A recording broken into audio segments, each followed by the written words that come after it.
Assalamualaikum warahmatullahi wabarakatuh. Di sini saya akan mempresentasikan hasil kelompok saya yang beranggota Ridho Kurniawan dan Risma Rahman untuk memenuhi mata kuliah konservasi dan bioremediasi lahan. Di sini akan saya jelaskan yang berjudul bioremediasi pada tanah tercemar pestisida.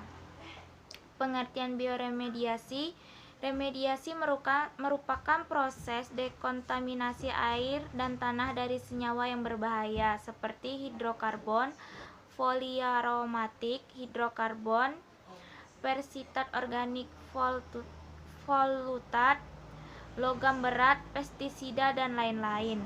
Proses remediasi yang menggunakan mikroorganisme dikenal sebagai bioremediasi. Bioremediasi adalah proses penguraian limbah organik atau anorganik polutan dari sampah organik yang menggunakan organisme seperti bakteri, fungi, tanaman, atau enzimnya.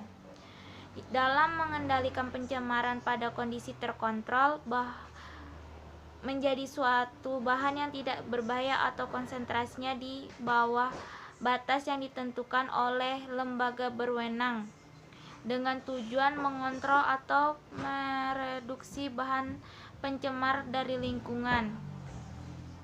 Kelebihan teknologi ini ditinjau dari aspek komersil adalah relatif lebih ramah lingkungan, biaya penanganan yang relatif murah, dan bersifat fleksibel. Faktor-faktor yang mempengaruhi proses bioremediasi adalah mikroba, nutrisi, dan lingkungan.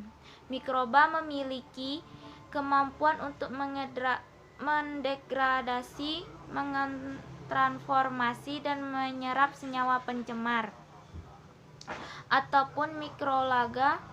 Nutrisi dan lingkungan. Nutrisi: jenis nutrisi yang dibutuhkan bagi mikroba diantaranya unsur karbon, nitrogen, fosfor, dan lain-lain. Lingkungan yang berpengaruh antara lain oksigen, suhu, DO, dan pH.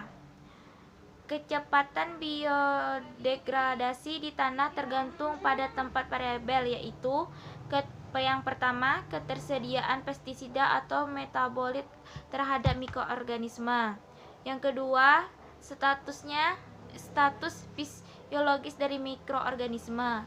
Yang ketiga, perkembangbiakan mikroorganisme mendegradasi pestisida pada lokasi terkontaminasi. Keberlanjutan populasi mikroorganisme. 4 teknik yang dapat digunakan dalam bioremediasi adalah: 1. Melakukan stimulasi aktivitas mikroorganisme asli pada lokasi tercemar dengan penambahan nutrien, pengaturan kondisi redoks, dan optimalisasi pH.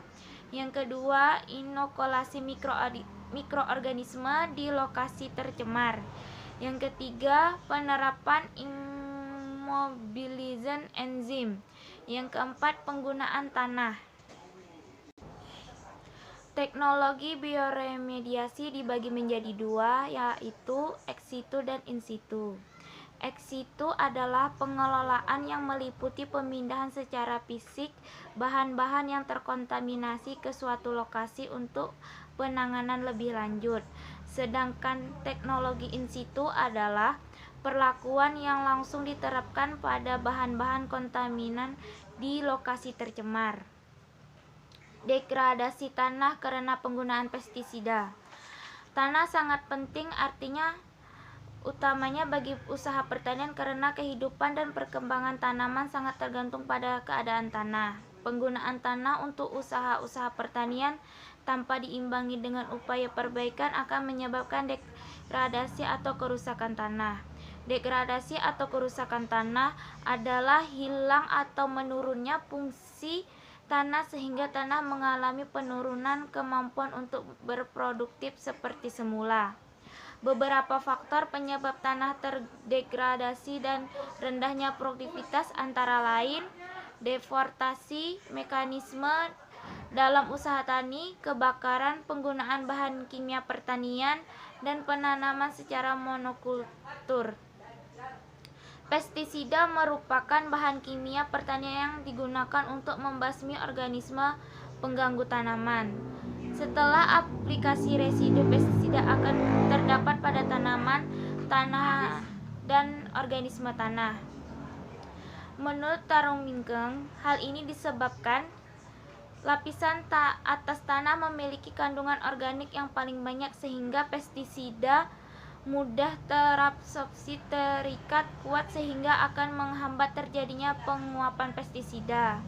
Pestisida yang masuk ke lokasi pertanian juga akan memasuki perairan melalui irigasi dan dapat berpindah ke tanah di lokasi lain karena aliran air permukaan. Pestisida akan mengalami proses alam di dalam tanah.